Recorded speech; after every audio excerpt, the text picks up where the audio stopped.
حي على الفلاح.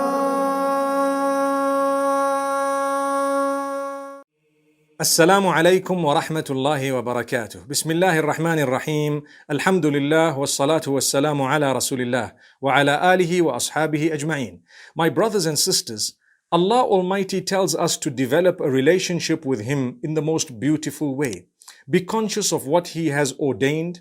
Be conscious of the do's and don'ts. Try your best to adopt what Allah has said, and you will achieve a lot of comfort at all times. When goodness comes in your direction, you're thankful, so that's good for you. When evil comes or some negativity comes, you bear patience, so that becomes good for you as well. Allah subhanahu wa ta'ala tells us, don't die except in the condition of submission. Now, what is meant by that?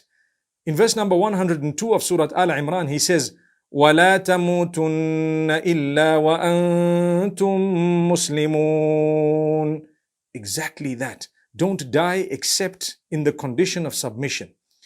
Which means lead your lives generally submitting to Allah such that if you were to die at any time, you're not caught sinning. Imagine dying while committing a sin. That would be a crisis. So Allah tells us to avert that. Try and make sure that you're always in the obedience of Allah. If you happen to sin because of human nature, immediately repent to Allah and don't become too comfortable in sin. A sign of goodness of a human being is regret. When you regret what you did, it shows that you are connected to Allah. If you have a good relationship with Allah, your bad deed should make you regret. When you don't have a good relationship with Allah, there is no regret factor. So this is why when you regret, thank Allah. It's a blessing to regret. People do a bad deed. They do many bad deeds. They feel within themselves, I shouldn't have done this. That's a very good sign. That's a comforting sign, subhanallah, in the midst of a crisis. إِذَا سَرَّتْكَ حَسَنَتُكَ وَسَاءَتْكَ سَيِّئَتُكَ فَأَنْتَ مُؤْمِنٌ. The Prophet Muhammad ﷺ says, when your good deed makes you so happy, and when your bad deed makes you regret, makes you sad, then that's a sign that you're a true believer. So good news, my brothers and sisters, when we falter and we regret, it's actually a favor of Allah. It's comforting. Don't let shaitan make you think for a moment that you are not worthy of the mercy of Allah subhanahu wa ta'ala. Then Allah subhanahu wa ta'ala tells us, there should always be a group from amongst you who guides people. Those are the successful ones. Listen to what He says in verse number 104 of Surah Al-Imran. وَلْتَكُمْ مِنْكُمْ أُمَّةٌ يَدْعُونَ إِلَى الْخَيْرِ وَيَأْمُرُونَ بِالْمَعْرُوفِ وَيَنْهَوْنَ عَنِ الْمُنْكَرِ وَأُولَئِكَ هُمُ الْمُفْلِحُونَ. Let there be from you a group who calls towards goodness, instructing that which is good and prohibiting that which is bad, for indeed those are the ones who are successful. That's the verse. Now, there should be a group reminding others about what's right and wrong. I want to derive a few things from this verse. Number one, be from among those who speaks with utmost respect to others. You are conveying what Allah has revealed to others. It's not done in a harsh way. It's done very calm. So speak to them respectfully. When you're encouraging people to do good, encourage them in the most beautiful, amazing way that they feel they want to do what you're saying.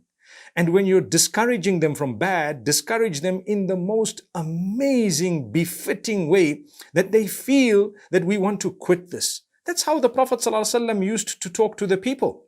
And remember, the most successful are those who call others towards goodness in a beautiful way. However, yes, it is comforting. Yes, it becomes a very big crisis when we don't know how to call people towards goodness. When we yell and scream at them, it's a crisis. When we make them feel so unworthy of the mercy of Allah, it is a crisis. When we actually abuse them, belittle them, shame them, call them names, that is a crisis. Unfortunately, some of those who think they're pious fall into this trap sometimes, and we don't realize it is a crisis. Comfort yourself by calling people with respect. Remember, you may have been there some time back. Now that you've come out, Subhanallah, you need to be lenient on them. And remember, if you haven't seen the dark days, there is a great chance that if you were to abuse people and belittle them, Allah might make you plunge into darkness after you saw the light, which is even worse. So don't be too arrogant. Don't think that you're more pious than everybody else, so that gives you a license to swear them and abuse them and curse them and hurl names, for indeed that is a sign of your failure. May Allah subhanahu wa ta'ala make us from those who take heed before it's too late. So Allah subhanahu wa ta'ala says, those are the truly successful. However, there is one more point that I want to raise here, and that is, if Allah has praised those who call towards goodness and discourage bad, don't feel bad when someone calls you towards goodness or discourages you from doing bad. So if someone were to tell you, my brother, I think you're making a mistake, it's not supposed to be done this way, don't do it this way, perhaps consider coming for prayer, consider praying in the masjid, consider doing the right thing, consider fulfilling your obligations, don't swear back. Don't feel hurt. Don't feel bad. That was Allah who chose for someone to come and tell you and guide you. And the angels have written it next to your name, and you will be asked, and they will be asked on the day of judgment. Did you tell them? Yes, we did. Were you told? Yes, I was. What did you do? Well, you better have done the right thing. Minimum, don't feel bad. Thank Allah. Thank Allah that there are still people who can come to you and tell you what's right and wrong. There will come a time close to Qiyamah, close to the end, when nobody will be bothered about telling people what's right and wrong. Subhanallah. Today we use the term, don't judge me, in order to run away from advice. Consider the fact that they may not have been judging you. They may just have been telling you what's right and wrong. And yes, I do ask my fellow brothers and sisters who are encouraging people to do good, to do it in a beautiful way. I've said it already, this is a repeat. So don't feel bad when someone tells you what you're doing is not right. But I hope they told it to you in a nice way, because it's a bit of both. It's a balance that we're looking for. When people are doing wrong, you want to correct them.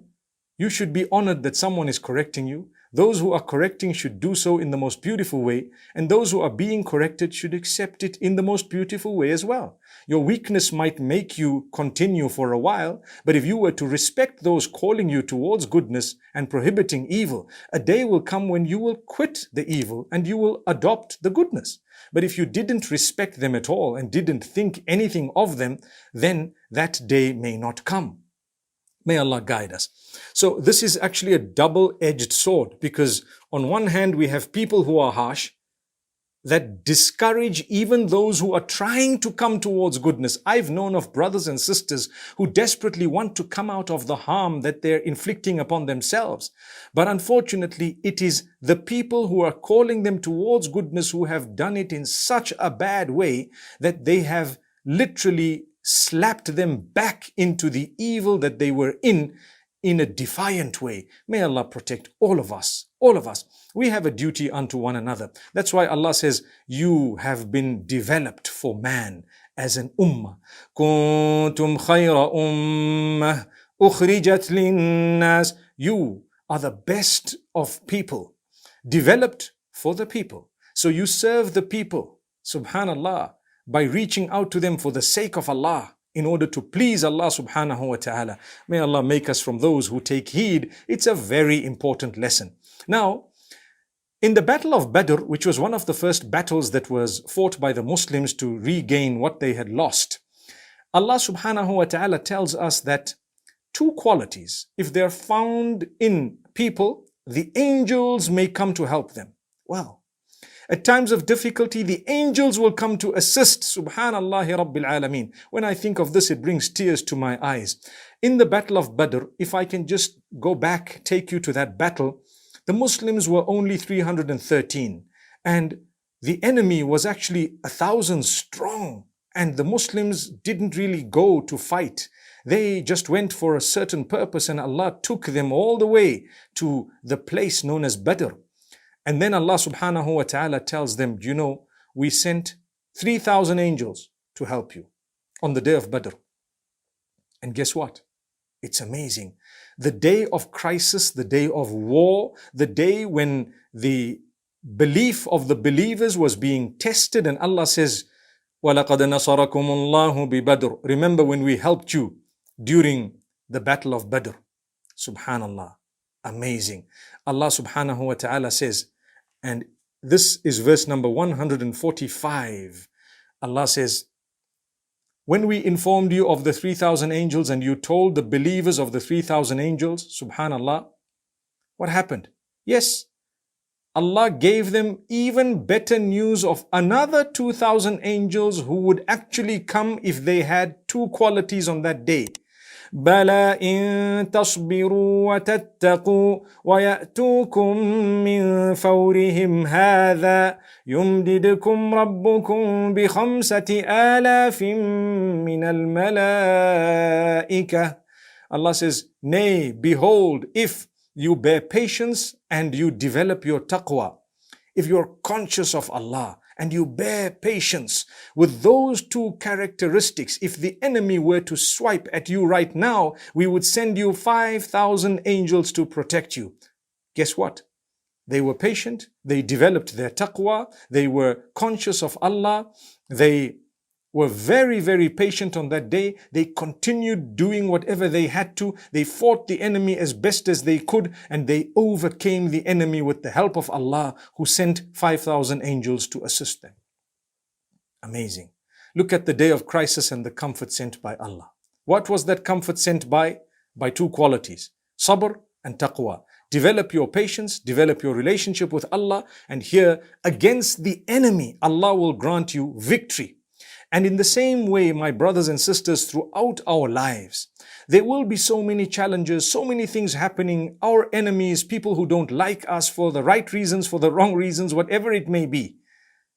You know what? If you develop sabr and taqwa, then they will never have a right reason to hate you or to be your enemy. It will always be a wrong reason, but you will always emerge victorious. May Allah grant us victory at all times. أقول قولي هذا وصلى الله وسلم وبارك على نبينا محمد.